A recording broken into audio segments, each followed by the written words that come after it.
So for this very last session of the day, and to wrap up on a high note, I would like to invite on stage our keynote speaker for the evening, presenting on the Agile Professional, Embracing Change in your first half. So please welcome with a big round of applause, Mariana Banús, head of the FIFA Foundation.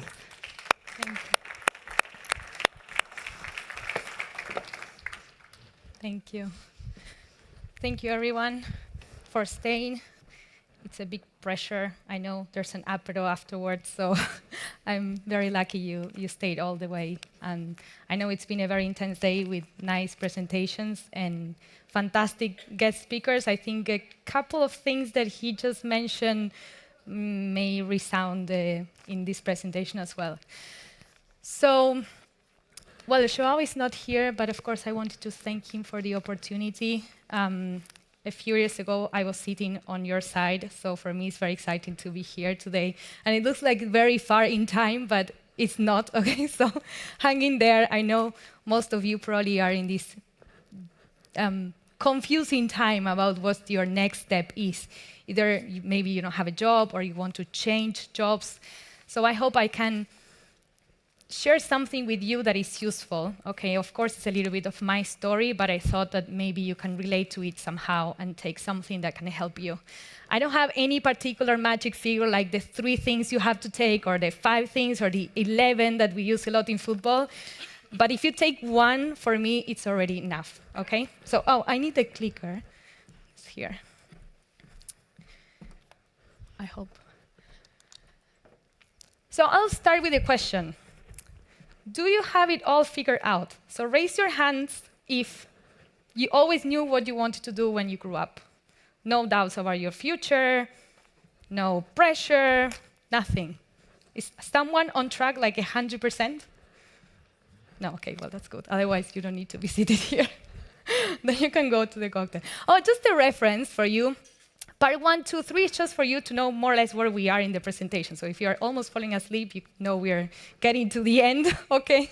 And I also have 4 pages in my hand, so we can either count that or count my pages. I promise it will be fast anyways. So on the contrary, raise your hands if you have felt once that there's something wrong with you because there are many things that you like, or because you wanted to change career at some point. You were judged, you feel under pressure, you don't know what your next step is. Fantastic. So this is where you should be today. Good. So this is an interesting trend that I found. This was published very recently, the beginning of the year, by the Harvard Business Review. It says that traditional stereotypes of career paths will collapse, and atypical career paths become mainstream now. So it's true, the first half of your career will be very freestyle, and that's all right. The problem is that we grew up being told the opposite. But the good news is that right now this changed, and what used to be condemned is now celebrated.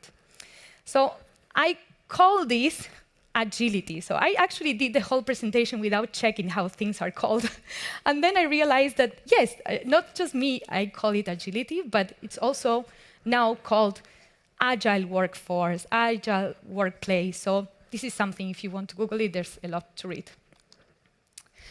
So I'll tell you my story. I always wanted to be a diplomat. The first time I discovered this, I was like 9 years old. There was no name for that. At the time, I didn't know. I went to a place and I told my parents, oh, one day I want to work here. I didn't even know what to do. It was in an international organization. It was one of these nice auditoriums. Then when I was 15, I did one of these role models of UN. And then I called my mom and I was like, this is definitely what I want to do. There was a name for that at the time. No, I could study international relations. So that's what I did. Someone else? International relations? Good. What did you want to be when you graduated? You graduated already from international relations. Okay. And you? Ah, okay, wow. So in my class, the first day, the teacher asked, and like 90% of the class replied, an ambassador, whatever that means, because it doesn't mean you focus in the topic or the region, it's just like a position, right? Which also you can get without being a diplomat, so by the way. So I also did that. I replied. My area of expertise at the time was Brazil. I grew up in Brazil, so I speak Portuguese, and that was a very strong advantage for me. So I thought, okay, it's all figured. From 9 years old, I know what I want to do. I know the language. It's good in my region to speak Portuguese. And I was also very lucky that my first big job was my dream job. I got it in the foreign ministry. Not very fancy at first. It was in the call center in the first underground. So there's, I will confess, there's something wrong with the AC there. So like when the top floors, they get AC, you get the heat, and vice versa. So it was a terrible place to work. But for me, it was very interesting because there in the call center, not just there, but elsewhere, you get to know a lot about the organization because you pick all the calls, you need to connect people. At some point, I was given the opportunity to go to the Sub-Saharan African department to do the real stuff. Like I was given a bunch of countries and said, look, you need to follow up, and you are the person in charge of doing the recommendations for us to design the foreign policy. It was fantastic, of course, but a big step out of my comfort zone because I was not familiar with the region. But thanks to my boss, who was a big inspiration for me and great lover of Africa, an advocate, I started to develop this connection to the continent. And lots of new interests that shaped my career until today, like my passion for international humanitarian law and my support for the refugees cause, for example, things that were not in the radar at the time that I was just focusing in Brazil. So sorry, I'll cheat a little bit because since I don't use slides, Good. So I was 100% on track. I got my job while I was studying, I was getting good grades, I got the job that everybody wanted, I was doing the real stuff. And then, in a very unforeseen change of events, I got fired. Fired from my dream job for not doing anything wrong. It just happened, another chapter for another moment. But we focus so much on how to get to that dream job, but nobody focuses or nobody tells you what we should do next or instead. The whole thing is a race to get there. And I got there, and for me it was all fear, from 9 years old until, I don't know, this happened when I was, 22 or so. And then suddenly, everything that had been the center of my adult life was gone, and I had no clue what to do. I kind of laugh now, but it was really confusing and devastating. Also because when you get fired, you don't expect that there's a way back. So I met with a professor of mine, and he told me something that changed my life, and until now I remember his words, and I usually use it as well, this quote, to advise other people. He said, "You are unemployed, but you are not unoccupied. Do you know how to write?" "Write," he said.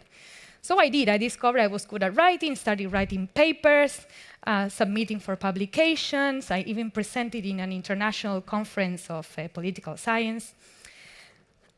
And I eventually got my job back. But the reality is that it wouldn't be the first time, the last time I would be unemployed, but it definitely was the last time that I felt unoccupied. So what I discovered is that you are and you have everything you need to succeed. So you have to be proactive, because in the worst times, you don't have to wait for an opportunity to knock on your door. So they usually say, build the door, right? If the door, nobody's knocking. But this is very important because you really have it. We have in our minds the idea that we need to have a job for us to be complete, in a job in a traditional way, no? For us to be complete. And it's not like that. There are many ways for you to develop your career, which is not linked to a permanent job in that way. So this is very important because it will make you feel empowered instead of powerless in the most difficult moments. So, no, not yet. I eventually got my job back in a very curious way, but I cannot share this on my microphone now, so I can share later.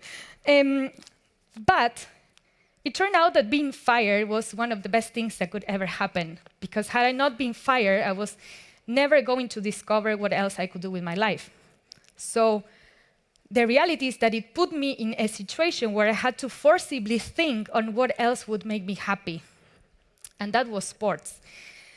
It was there, kind of dormant, but during my studies, I got a fellowship in a university in the US to study sport mega events in Brazil. It was not just the part of the event, it was also how sports was being used in community level to change lives. But it was very nice. In fact, when I got the opportunity, I was like, why do they need an international relations person for this?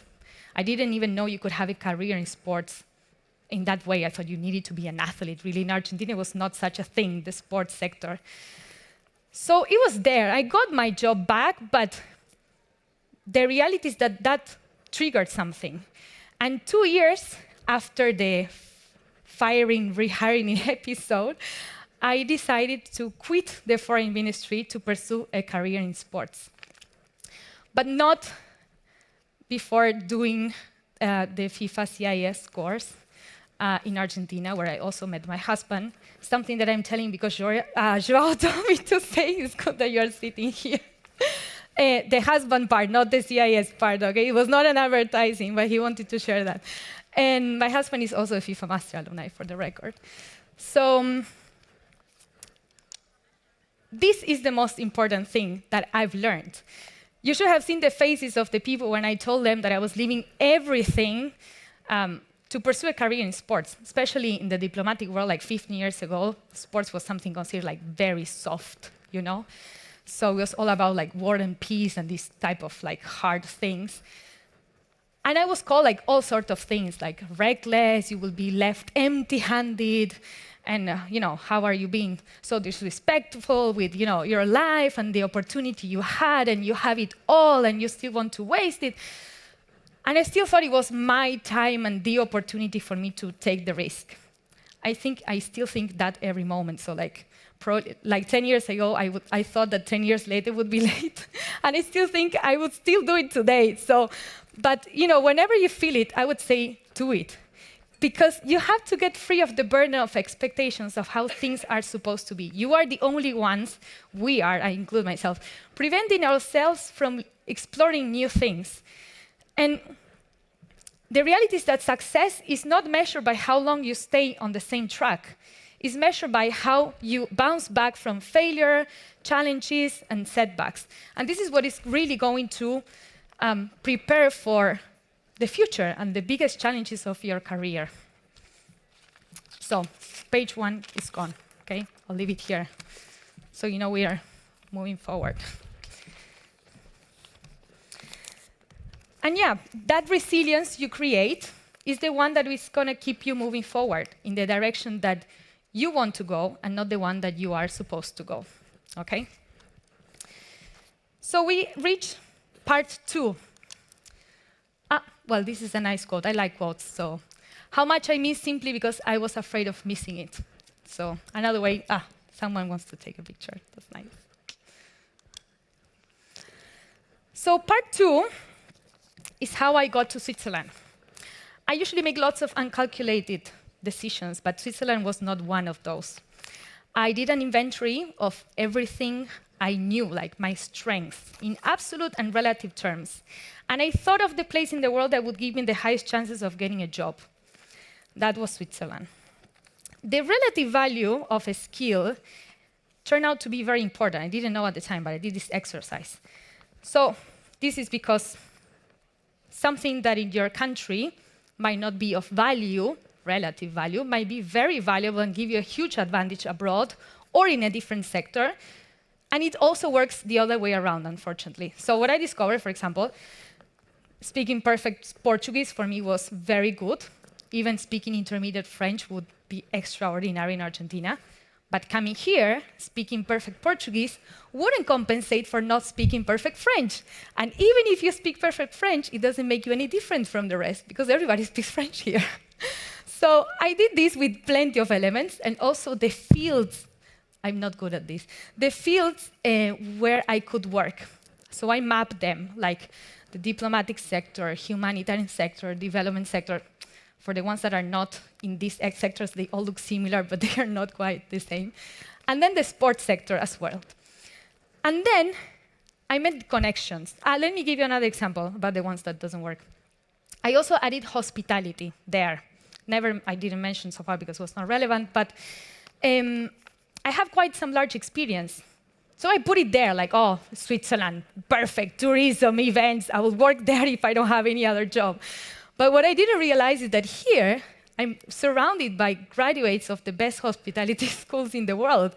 So the skills are still relevant, but I didn't have the paper. So I never succeeded in getting like even a volunteering job in that. So I crossed that one out. So I mapped all these things, and then I started to combine them. Try to identify the higher value, and I realized it comes from this combination of all your assets. That's how I got to my niche. My niche, I realized, was the combination of all of these things, this kind of development humanitarian world and the sports world. And in these combinations where I could be more competent and relevant. Also because, let's say, if I wanted to focus on sports development, I didn't have experience there. But if I combine it, I have experience in at least half of the equation. So let's do this exercise. Would you invest all your money without diversifying? Raise your hand. No, right? Good. Have you invested all your skills into one sole career path? Well, one honest person there, good. So, but it also, I don't know. It often at least it happened to me.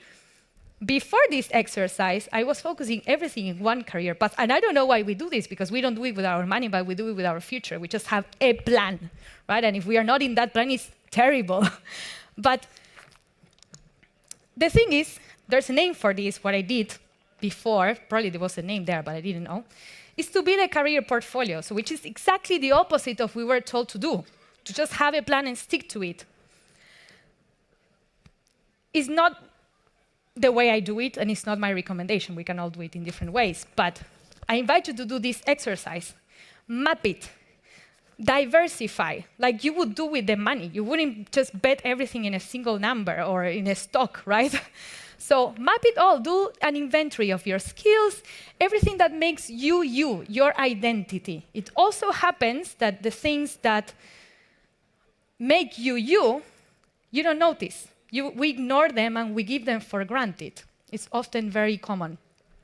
So if you map them all, everything you like, what you did, even jobs that you think were irrelevant, just put it all there and try to do these connections. And this is where you will see, first of all, the amount of different opportunities you have in different places that you didn't even notice. And this is what, for me, this combination is called cross-pollination now, in these very fancy words these days. Is where the higher value comes, okay? So, let me see where we are. Good, another page is gone. So, as you know, moving around and moving abroad is not all about sunshines and rainbows, okay? Literally speaking, here in Switzerland, especially with this terrible weather. But jokes aside, really, you move abroad, you start from scratch. Nobody knows who you are, if your university was good or whatever. If the company you work for was important or not, how you got the job, how difficult it was to enter. So you had to prove yourself all the time. That's really exhausting. And one of the things that I was missing the most was my network. And I thought at the time I was, I was referring to like a network of contacts.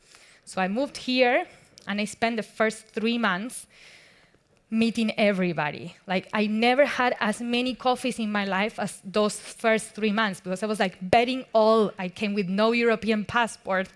So after this, I will be taken away. Just don't polish. I met everybody. And I thought that this network of contacts will substitute my network of what I discovered later. This is gone, actually. My network of relationships. This is what I was actually missing. And I thought, and I confused it with just network of contacts. I was lucky, I was welcomed by the best family I could have ever imagined, which was the FIFA Master alumni. And they become my network of true relationships. And all those people I met that were just random acquaintances, gone. The reality, you have to invest in true relationships. If you look back, I'm sure the people that help you were not just random contacts. It's people you have a relationship with. I just heard like a part of the presentation of the previous speaker. I think he was just speaking about this. You have to contact the people and stay in touch, even if it happens in 20 years. So it's exactly like this. True relationships are your true assets in your portfolio, if we look at it like this, but not just contacts. So of course, everybody's a contact at first. You have to expose yourself to meet new people.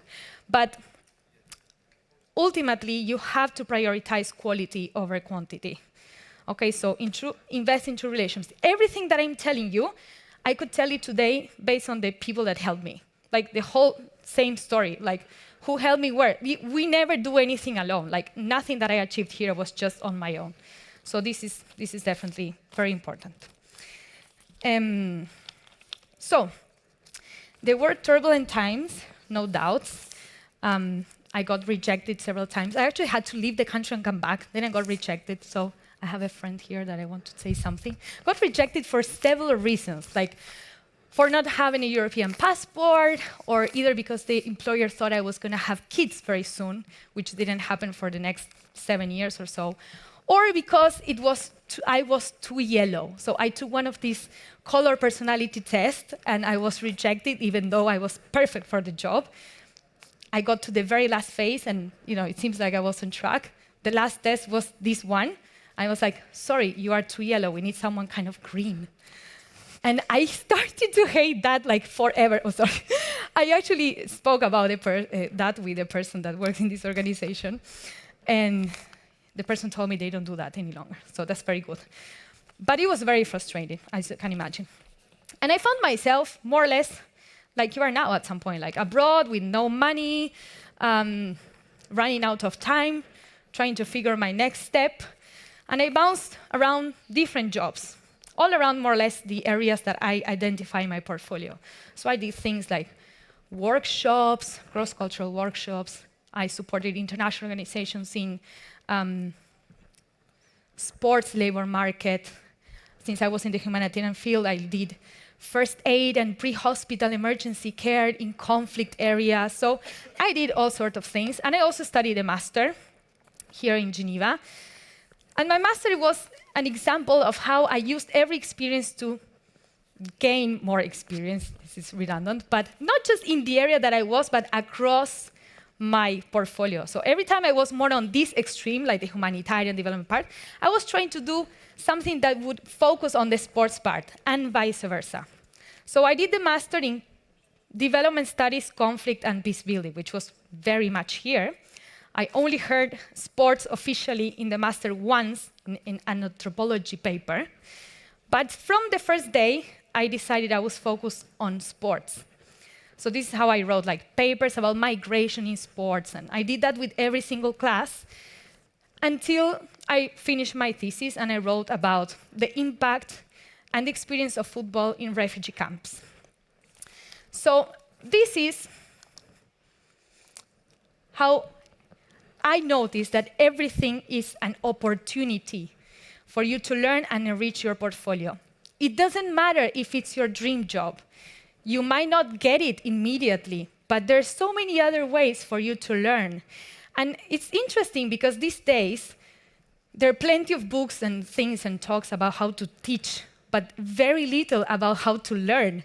And this is one of the best things to learn, is actually use every opportunity. Be open to take that job, that talk, that something that was not part of the plan. In fact, that's where you will learn the most. If you stick to your portfolio, which is very nice, I told you like 5 minutes ago, but it means you will be just doing something that you already know. You already mapped it. If you do something that is not there, even if it's not part of the plan, it's where you learn the most. And in times of like this, that everything changes so fast, and staying up to date with skills and all of that and learning is so relevant, this is the only way to do it. I mean, no, it's not the only way. It's the way I think it is, but most definitely exposing yourself and getting more and more experience. The more the better, the more diverse the better. This is just a way for you to prepare for your big moment. So, I think we get to, very soon. One day, I saw a job opening for a C-level personal assistant job position at FIFA. Of course, not something that I did before, and it's not my area of expertise. But I did think that it would be a role with a lot of exposure and would give me a lot of information about the organization and so on. And at that time, I already had contacts, even good relationships. I was like, okay, all the boxes tick, I did all my homework. This cannot fail. And surprisingly, I didn't get the job. By that time, rejection was something I was already used to, so I was not as shocked. But yes, I was a little bit concerned about, okay, fine. If I don't get it now, I don't know when I will get it. But okay, I moved on. And several months later, I was working at an international conference, international event here in Switzerland, hosted every year, that brings together governments and private sector too. So you have celebrities, all sorts of stuff. And I was in charge of a delegation there. And I didn't know until the very last minute that the delegation was welcoming a FIFA delegation. And I was in charge of doing this whole organization there on site. But I literally just knew that this was happening like when the FIFA delegation came in. It was like people that we all know their faces, so it was very obvious. And it was the same team from the job opening thing. But I was very relaxed because I was like, oh, this happened plenty of months ago, probably already sorted out. That's it. So there was nothing at stake. I did my job. They left. Everybody happy. That's it. Around 10 days later, I was called for an interview, and this was a Wednesday. On Monday, I had the job. I was starting. So whatever you do, do it with passion. It doesn't matter if it's the job that you love, but you have to do it with love. Because the reality is that no CV, no contact, no paper, nothing will beat the first-hand experience of an employee that works with enthusiasm. You can teach skills, but attitude, I'm not so sure. So the reality is that if you work with passion and enthusiasm, you do your best, doesn't matter if it's the job of your life, it will transcend and people will see it. The right people that value it will see it. And that's ultimately what matters. So, true story from beginning to end. And it was incredible. People tell me, like, how did you get there? I actually got rejected in the beginning. So, we are getting to the end. Okay.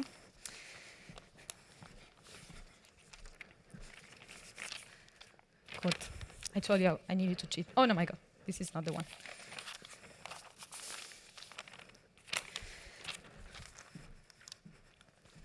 So part 3 is my experience in FIFA. I will not get too much into details of what I do, because I think this is something you can kind of find on the internet what the foundation does. But it's been 6 years in FIFA. I changed positions. 2 years ago, I was given the opportunity to be promoted as head of the FIFA Foundation. And the reality is that it has been a huge privilege and a life adventure. I always like to say that FIFA is a school of life, and everything that happens in life happens in FIFA. And like in life, everything changes very, very fast. So the reality is that agility, like in life, in sports, it's key. I don't see it any other way. And this is not just in FIFA, just in sports. Like the labor market is changing super fast. So you have to get prepared to environments that change super quickly, and for you to be adaptable and flexible to everything that is happening. So my father-in-law, when I got the job, and I accepted because at some point I started even doubting, like, oh my God, this is too challenging for me. He said, 90 minutes of sacrifice and a lifetime of glory, he told me. So he said, basically, go and do your best for as long as you can. And then you can, collect the fruits of your efforts.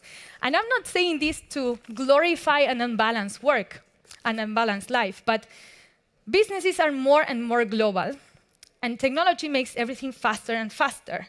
In a place like FIFA, this means you have 211 members spread around the globe in different time zones. So yes, you will have to pick that phone call after working hours and pull an all-nighter and change your plans more often than not. But the reality is that this is the current the current situation of the labor market in general. I think in sports, this is reinforced more and more because of how fast things are and how global everything is.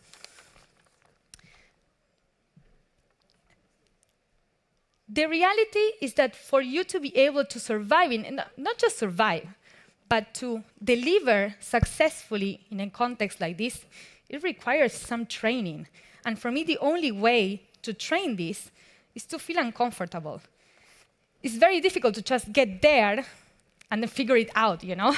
So the more you can train this exercise of being uncomfortable, being flexible and adaptable, it will get you more prepared for when the moment comes. Doesn't mean that it's in football or in FIFA, just anywhere else. I don't think anyone can escape from these trends of how all the labor market is changing and how much flexible and adaptable we have to be. So, no, not there yet. In FIFA Foundation, we use sports as a tool for social impact, okay? It sits somewhere in the middle between the humanitarian world, development, diplomacy, and sports. So I like to say that it usually brings together what makes us all football lovers in love with football in the first place. You know, it's the kid, the ball, the sandlot, just playing because of playing, like nothing professional, okay? And this is what actually mobilizes billions of people around the world. So, as you can see, it brings a lot of, my worlds together. We use football to respond to emergencies, to support education around the world, to integrate people, vulnerable groups around the globe. And yes, it is my niche. It's the place I would have dreamt of like 10 years ago, except that it didn't exist at the time. So, life works in very curious ways. Sometimes you just need to let it do its magic. And in the meantime, you need to sit, wait somehow, but prepare for your big moment. It will come eventually. It's just a matter of keeping yourself active and learning. Everything is an opportunity.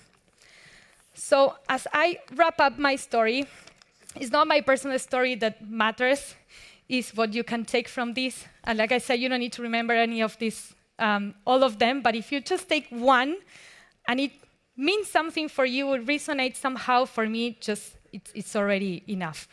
So remember, you are and you have everything you need to succeed. Get free of the burden of how things are supposed to be. Build a career portfolio. Diversify. Invest in true relationships. These are true assets. Everything is an opportunity, so be open to things that are not part of the plan. Whatever you do, do it with passion, and be flexible and adaptable. The reality is that this is not a race to get somewhere first. You have to enjoy the journey, and your unique journey will be your true asset. So be agile. Thank you very much. Thank you.